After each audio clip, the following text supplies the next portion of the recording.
ঝিনচিকি জানচাকে বজালি কোৰ পৰা আনিলিও ককাইটি এইটো বিলাতী টোকাৰী। এতিয়া বিলাতী টোকাৰীখন আমি কিয় বজাব লাগে? এটা কথা ভাল লাগিছে যে সাধাৰণতে আমাৰ এই দিহানাম প্ৰতিযোগিতাবিলাকত মহিলাৰ দিহানাম প্ৰতিযোগিতা বুলি এটা এড্ৰেছ কৰা হয় যে মহিলাৰ দিহানাম প্ৰতিযোগিতা। এইটো সম্পূৰ্ণ অশুদ্ধ এটা বাক্য, যিহেতু মহিলাৰ দিহানাম বুলি কোনো দিহানাম নাই। দিহানামেই সেই দিহানাম মহিলাই পৰিৱেশন কৰিব পাৰে, পুৰুষে পৰিৱেশন কৰিব পাৰে, শিশু আবাল বৃদ্ধ বনিতা সকলোৱে পৰিৱেশন কৰিব পাৰে। যিহেতু মহিলাসকলৰ দ্বাৰা আজিৰ এই প্ৰতিযোগিতা অনুষ্ঠিত হৈছে, সেয়েহে মহিলাৰ দ্বাৰা পৰিৱেশিত দিহানাম। এতিয়াতো শুদ্ধ হৈছে, ভাল লাগিছে কথাকেইটা। এতিয়া দিহানাম বুলি ক'লে আমি কি বুজিম? এতিয়া কথা হ'ল দিহা। আমি দিহা বুলিলে কি বুজিম? আমি দিহা বুলিলে সাধাৰণতে বুজোঁ দিহা মানে হৈছে পৰামৰ্শ, উপদেশ, এডভাইচ। এই দিহা শব্দটো কিয় সংযুক্ত হ'ল আমাৰ এই নাম ভাগৰ লগত? আমি প্ৰথমতে এটা কথা সকলোৱে নিশ্চয়কৈ জানো যে শ্ৰীমন্ত শংকৰদেৱ গুৰুজনাই অসমীয়া জাতিক আধ্যাত্মিকভাৱে বান্ধি ৰাখিবৰ কাৰণে যি বাট মোকলাই দিলে, সেই বাটৰ মূল বস্তুটোৱে হৈছে ভগৱন্তৰ পৰম মংগলময় গুণনাম। ভগৱন্তৰ পৰম মংগলময় গুণনাম পাণ কৰি, শ্ৰৱণ কৰি, কীৰ্তন কৰি আৰু ভগৱন্তৰ চৰণত সমৰ্পিত কৰিব পাৰিলেই আমাৰ সকলোৰে জীৱন ধন্য হয়, সুখময় হয় বুলি আমি সকলোৱে মান্যতা প্ৰদান কৰোঁ। সেই অনুক্ৰমেই গুৰুজনাই আমাক বিভিন্ন শাস্ত্ৰ মথন কৰি, বিভিন্ন তীৰ্থ ভ্ৰমণ কৰি যি প্ৰকৃত বস্তু গুৰুজনাই লাভ কৰিলে, সেই প্ৰকৃত বস্তু আমাক প্ৰদান কৰিলে। আৰু সেই শুদ্ধ ভগৱন্তৰ পৰম মংগলময় নামৰ দ্বাৰাই জীৱৰ তাৰণৰ পথ শ্ৰীমন্ত শংকৰদেৱ গুৰুজনাই আমাৰ কাৰণে মুকলি কৰি থৈ গ'ল। আৰু সেই নাম বস্তুৰেই অন্তৰ্ভুক্ত এক নাম হৈছে দিহানাম। এতিয়া দিহানাম ক'ত আৰম্ভ হ'ল, কেনেকৈ প্ৰৱৰ্তিত হ'ল, এই সম্পৰ্কত বিভিন্নজনৰ বিভিন্ন কথা। বহুতে ক'ব খোজে যে শংকৰদেৱ গুৰুজনাই যিহেতু নাম ধৰ্ম প্ৰৱৰ্তন কৰাৰ সমান্তৰালভাৱে নামগৃহৰ দৰে এটি যিটো জাকত জিলিকা অসমীয়া জাতীয় জীৱনৰ মূল খুঁটি হিচাপে প্ৰতিষ্ঠিত অনুষ্ঠান নামঘৰ প্ৰতিষ্ঠা কৰিলে। সেই নামঘৰত গুৰুজনা সমন্বিতে ভকতসকলে ভগৱন্তৰ পৰম মংগলময় নাম প্ৰতিনিয়ত তাত প্ৰকাশিত কৰিলে। যিহেতু সেই নাম বস্তুকে লৈ গুৰুজনাই ধৰ্ম প্ৰৱৰ্তনৰ দিশত আগবাঢ়িলে, সেয়েহে সেই নাম বস্তু সেই নামগৃহত সদা প্ৰৱৰ্তন হ'ল। আৰু তাৰ সমান্তৰালভাৱে আমি কোৱা শুনা কথা যে সেই নামঘৰৰ আশে পাশে থকা আমাৰ সাধাৰণ যিসকল লোক, তেওঁলোকে আঁতৰৰ পৰাই শুনে যে এনেকৈ কৃষ্ণ বুলি, ৰাম বুলি, হৰি বুলি কিছুমান নাম সাংগীতিকভাৱে সাংগীতিক লয়ত পৰিৱেশন কৰা হয়। আৰু তেতিয়া হয়তো গৰু চৰাই থকা গৰখীয়াসকলেও বা নামঘৰৰ আশে পাশে থকা অন্যান্যসকলেও সেই ধৰণেৰে কৃষ্ণ, ৰাম, হৰি এই শব্দসমূহ প্ৰয়োগ কৰি কিছুমান নাম হাত চাপৰি বাই বাই গাবলৈ আৰম্ভ কৰিলে। বহুতে ক'ব খোজে যে এই নামসমূহ, যিসমূহ নাম পদ্ধতিগত নাছিল, সেই সময়ত পদ্ধতিগতভাৱে নহয়, বিভিন্নজনে এই নামগৃহত নামৰ ধ্বনি শুনি নিজেও অনানুষ্ঠানিকভাৱে আওৰাইছিলে। সেই নামসমূহেই এটা সময়ত দিহানাম হিচাপে আত্মপ্ৰকাশ কৰিলে বুলি বহুতে ক'ব খোজে। আমিও এই কথাটোক বিশেষভাৱে আমি ভাবোঁ যে কথাটো বিশেষ সত্য কথা যেন লাগে। তেনেধৰণে দিহানামৰ আচলতে কোনো নিৰ্দিষ্টভাৱে দিহানাম কোনেও প্ৰতিষ্ঠা কৰা নাই, সৃজনা কৰা নাই। দিহানাম এনেকৈয়ে দিহানাম প্ৰবাহিত হ'ল। আৰু ইয়াৰ পাছত আমি দেখিম যে আজি গোলাঘাটৰ ফালে আমাৰ শিৱসাগৰ বা উজনি অসমৰ দিহানামৰ লগত গোলাঘাটৰ দিহানামৰ কিছু পাৰ্থক্য আছে। ঠিক তেনেকৈ আজি কামৰূপৰ ফালে দিহানামৰ পৰিৱৰ্তে নেগেৰাৰ জৰিয়তে নেগেৰা নাম হিচাপে নাম পৰিৱেশন কৰা হয়। এই সমূহ নামে কিন্তু ভগৱন্তৰ শক্তি প্ৰকাশিত কৰে, ভগৱন্তৰ চৰণত ভকতৰ ৰতিপ্ৰীতি প্ৰকাশিত কৰে এই নামসমূহে। এতিয়া সেয়েহে এই নামসমূহক যদি দিহা বুলি কোৱা হয় বা পৰামৰ্শমূলক এই নামবিলাকে প্ৰথমতেই কাক দিহা দিয়ে সেয়া সকলোৱে আপোনালোকে জানে। এ ভায়া ৰাম নাৰায়ণ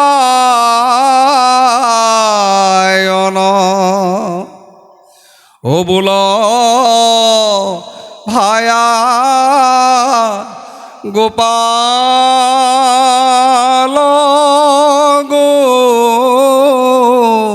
গোবিন্দ হৰি। এই বুলি আমাৰ সাধাৰণতে দিহানামৰ এটা প্ৰসংগ অনুষ্ঠান আৰম্ভ হোৱাৰ পাছতেই প্ৰথম নামষাৰ, প্ৰথম আৰম্ভণিৰ দিহানাম আৰম্ভণিৰ পাছত উদ্বোধনীৰ পাছত প্ৰথম নামষাৰ সাধাৰণতে আমাৰ এই উজনি অসমত এই নামষাৰ গোৱাটো এটা বাধ্যতামূলক নিয়ম। এই নামষাৰ গাব লাগে। এতিয়া এই নামষাৰে কি বুজাইছে, কি কৈছে নামষাৰে? যে এ ভায়া ৰাম নাৰায়ণ বোল ভায়া গোপাল গোবিন্দ বোল। এই ভায়া বুলি কাক কৈছে? যে আমি এটা কথা জানো যে দিহানামত এটা ডাঙৰ বিশেষত্ব আছে যে দিহানামে আত্মা আৰু পৰমাত্মাৰ মিলনৰ বাট প্ৰশস্ত কৰে। আমি সকলো একোটা একোটা আত্মা, এই আত্মাসমূহে যদি আমি আমাৰ নিজৰ প্ৰেম প্ৰীতি ৰতি ভক্তিৰে পৰমাত্মাৰ চৰণত নিজৰ আত্মাক সমৰ্পিত কৰিব পাৰোঁ, নিজৰ হৃদয় সমৰ্পিত কৰিব পাৰোঁ, তেনেহ'লে আমাৰ জীৱন ধন্য হয় বুলি আমাক শাস্ত্ৰ ভাগৱতে কৈছে। আমাৰ বিশ্বাসক শুদ্ধভাৱে বিশ্বাস প্ৰতিষ্ঠা হৈছে। সেয়েহে দিহানামৰ জৰিয়তেও আমাৰ এই জীৱাত্মাক সকিওৱা হৈছে, উপদেশ দিয়া হৈছে যে এই ভায়া ৰাম নাৰায়ণ বোল। যদি পৰমাত্মাৰ লগত নিজৰ আত্মাক সম্পৰ্কিত কৰিবলৈ প্ৰবল ইচ্ছা আছে, যদি নিজৰ জীৱন সংস্কৃত কৰি নিজৰ জীৱন উজ্জ্বল কৰাৰ অৱকাশ বিচাৰিব লাগে, তেনেহ'লে আমি ৰাম নাৰায়ণ বুলি আমাৰ আত্মাক পৰমাত্মাৰ লগত সংযোগ কৰিব লাগিব। সেই অনুসৰিয়েই আমাক এই পৰামৰ্শ বা এই দিহা দিয়া হৈছে। এতিয়া বিভিন্ন তাৰপাছত যিবিলাক দিহানাম আমি দেখিম যে প্ৰতিবিলাক দিহানামে কোনো এজন ৰজাৰ কাহিনী, কোনো এজন অতি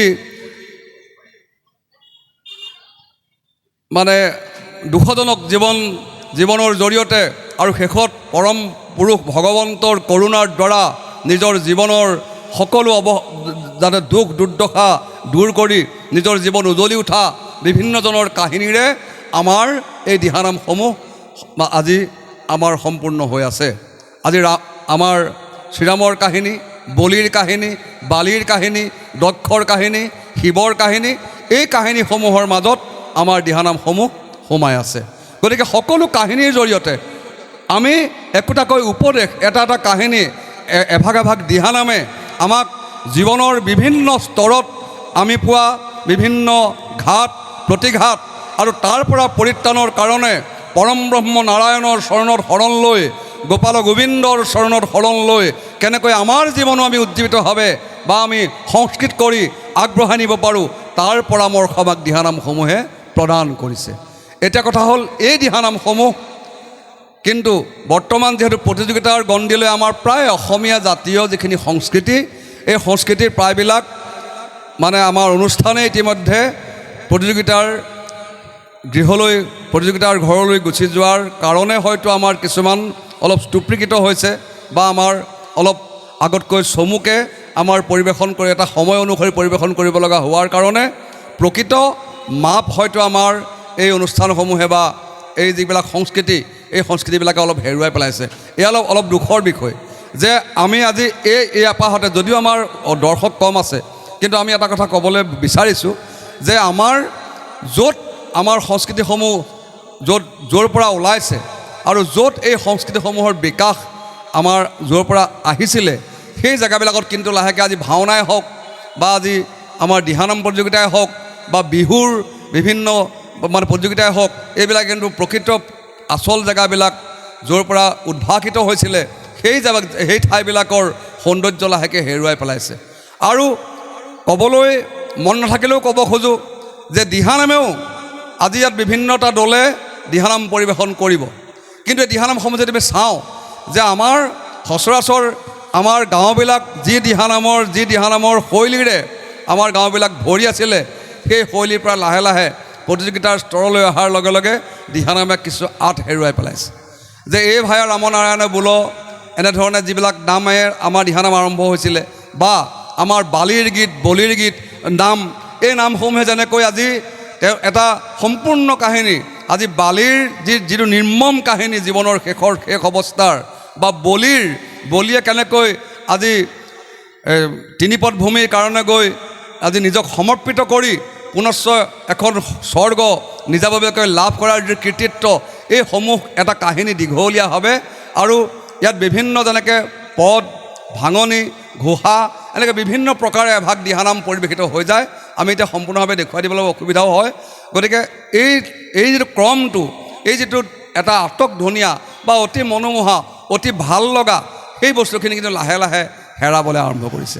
আৰু এতিয়া আমাৰ গাঁৱৰ সবাহ, ভাওনা ইত্যাদিবিলাকতো দেখোঁ যে এই প্ৰতিযোগিতামূলক যিখিনি আমি বস্তু লৈ পেলাই আমি প্ৰতিযোগিতাত অংশগ্ৰহণ কৰোঁ, এইখিনিকে লৈ পেলাইও আমি তাত পৰিৱেশন কৰাৰ লগে লগে এই আচল যিটো প্ৰকৃত সৌন্দৰ্য, সেই সৌন্দৰ্যটো লাহেকৈ হেৰাবলৈ অকণমান আগবাঢ়িছে।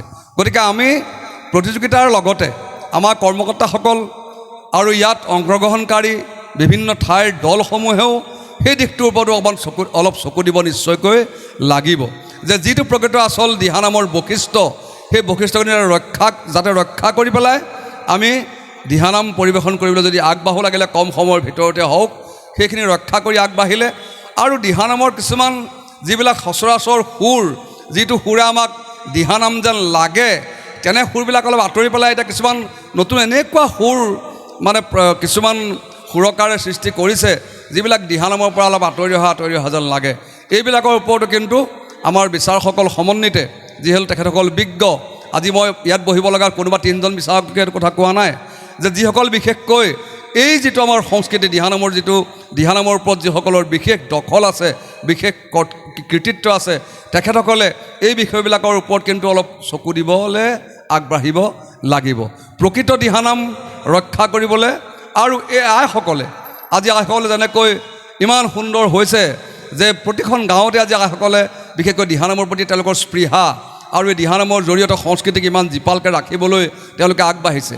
কিন্তু আমি এটা অনুৰোধ জনাম এইখিনিতে, যে আমাৰ এই সকলো সংস্কৃতিৰ কিন্তু মূল থলীখন আমাৰ নামঘৰ, গুৰুজনাই প্ৰৱৰ্তন কৰি দি থৈ যোৱা নামঘৰ। এই নামঘৰলৈ কিন্তু আমি সকলো যাব লাগিব।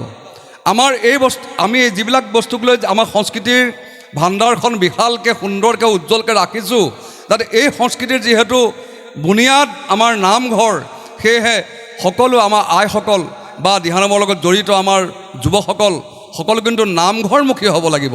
আৰু এইবিলাক আমি ৰাখিম ক'ত? আমাৰ মিউজিয়াম, নামঘৰ। প্ৰতিযোগিতা আজি আছে, কাইলৈ নাইকিয়া হ'ব। খুব আমি দেখিছোঁ কেতিয়াবা কিছুমান প্ৰতিযোগিতা ইমান বেছি ব্যাপকভাৱে হয়, তাৰ পৰা দুবছৰমান নিস্তেজ হৈ আহে, কিন্তু আমাৰ নামঘৰ সদায় থাকিব। এই বস্তুবিলাক আমি নামঘৰ ৰাখিলেহে আমাৰ সংস্কৃতিয়ে আচল যিটো বিশাল ভাণ্ডাৰৰ যিটো কৃতিত্ব, সেই কৃতিত্ব আমি সকলো অসমীয়াই ল'বলৈ সক্ষম হওক। মই এই পাহতে সেই অনুৰোধ জনাইছোঁ আৰু বিশেষ দীঘলীয়া নকৰোঁ। আৰু এটা কথা খালি এইখিনিতে ক'ব খোজোঁ, প্ৰতিযোগিতাত হোৱা নাই যদিও প্ৰতিযোগিতাৰ এই আজি উন্মোচনী অনুষ্ঠানটোতে ক'বলৈ অৱকাশ পোৱাৰ কাৰণে কৈছোঁ যে নামত সাধাৰণতে যিবিলাকক নাম বুলি কোৱা হয়, তাত তাঁৰযুক্ত বাদ্য নাবাজে। নামত হাত চাপৰি বাজিব, তাল বাজিব, যেনেকৈ বিহুনাম। এতিয়া আমাৰ দিহানামত কীবৰ্ডখন বজোৱা হয়, তাত তাঁৰ বজোৱা হয়। তাৰমানে কীবৰ্ডখনে তাঁৰো দিব, আমাৰ চালকো বজোৱাব, গতিকে অনেকখিনি বাজিব। গতিকে নামত কেতিয়াও তাঁৰ নাবাজে, গীততহে তাঁৰ বাজে। টোকাৰী গীত, তাত তাঁৰ বাজে। ইঙলা পিঙলা সুখমা সুধমা, এই তাঁৰসমূহ তাত বাজে। গতিকে আমি কিন্তু ইয়াত সচেতনতা আমাৰ আনিব লাগিব। নামত যিহেতু তাঁৰ নাবাজে, গতিকে আমি কীবৰ্ডখন যে তাঁৰডাল উলিয়াই পেলাই টোকাৰীখন উলিয়াই লৈ বজাই দিছোঁ। দিহানামত আমি কাৰোবাৰ ঘৰত কোনোবা এটা সভা হৈছে, তালৈ আমাক এটা দলক মাতি নিছে, আমি তাত গৈ কীবৰ্ডখন বজাইছোঁ। পৰাপক্ষত আমাৰ এই পুৰাতনীয়া সংস্কৃতিটো আমি পুৰাতন হৈয়ে থাকিবলৈ দিলে কি অসুবিধা আছে, হয়নে নহয়? যিদৰে এটা সময়ত কেশৱ মহন্তই লিখিছিলে এটা গীত, কোনোবাই গাইছিলে, জিনচিকি জানচাকে বজালি ক'ৰ পৰা আনিলি অ' ককাইটি এইটো বিলাতী টোকাৰি। এতিয়া বিলাতী টোকাৰিখন আমি কিয় বজাব লাগে? আমাৰ এই সোণসেৰীয়া সংস্কৃতিত আমি তাক কিয় ভৰাব লাগে? আমি বিলাতী টোকাৰি য'ত বজাব লাগে তাত বজোৱাহে উচিত।